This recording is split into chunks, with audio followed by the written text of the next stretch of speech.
आज मैं आपके लिए बहुत ही फनी वीडियो लेके आई हूँ। आप सुने, देखें और एंजॉय करें। हाय रब्बा, रूम की बेडशीट भी डबल है मगर फिर भी मैं सिंगल हूँ।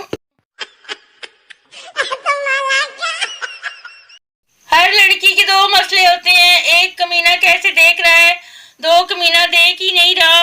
अब बताओ कमीना करे भी तो क्या करे। क्या आपको मालूम है सबसे बहादुर खातून कौन होती है? अरे जो अकेले किचन में जाकर कॉकरोच को मार डाले, और वो भी बगैर किसी चीज के। वो कौम जिसकी मादरी जबान पंजाबी हो, कौमी जबान उर्दू हो, दफ्तरी जबान अंग्रेजी हो, दीनी जबान अरबी हो, कौमी तराना फारसी में हो, फिल्में हिंदी देखते हो, इनसे तरक्की की उम्मीद रखना ऐसे ही जैसे कट्टे से दूध की उम्मीद रखना हो। अब तो दुल्हन इतना नहीं रोती यारो, वरना पहले तो रुखसती पर ऐसा रोती थी कि दूल्हा भी सोचता था वापस रख लो भाई, नहीं चाहिए। बाप पप्पू से तुम्हारी जैसी सहूलियात अगर मुझे मिली होती तो मैं अपनी क्लास में टॉप करता। पप्पू मासूमियत से पापा जितनी परेशानियां आजकल है आपके जमाने में होती तो आपसे 10वीं जमात भी पास नहीं होनी थी। बाप का जोर का थप्पड़ पप्पू को।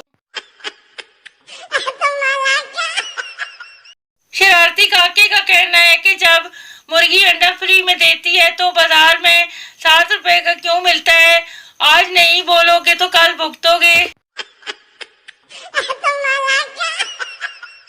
लोग कुछ दिन सिगरेट शराब पीते हैं और आदत हो जाती है। हमें देख लो, हम बचपन से पढ़ाई कर रहे हैं पर आज तक पढ़ाई की आदत नहीं हुई। महबूब की भी बायोमेट्रिक तस्दीक होनी चाहिए फराज, पता तो चले किसके नाम पर कितने हैं। गर्लफ्रेंड कैसी लग रही हूँ? पप्पू बहुत ही अच्छी, तुमको तो मेकअप की भी जरूरत नहीं। गर्लफ्रेंड तो फिर किस चीज की जरूरत है? पप्पू प्लास्टिक सर्जरी की। एक लड़की इम्तिहानात में एक लड़के से एक्सक्यूज मी भाईजान, लड़का एक तो इम्तिहानात ने पागल किया है और एक तुम पागल कर रही हो, भाई को या जान को। एक राइटर ने अपनी बीवी से पूछा, जान तुम्हें मेरी लिखी हुई किताबों में से कौन सी सबसे ज्यादा पसंद है? बीवी पहले शर्माई फिर बोली, जान तुम्हारी चेक बुक। लड़का तुम बहुत खूबसूरत हो, लड़की तुम भी बहुत खूबसूरत हो। पास से एक आदमी गुजरा और बोला, डेट से पार होकर दोनों अपनी नजर चेक करवा लेना। एक पागल मायूसी के साथ दूसरे पागल से, यार साहब लोग हमें पागल क्यों कहते हैं?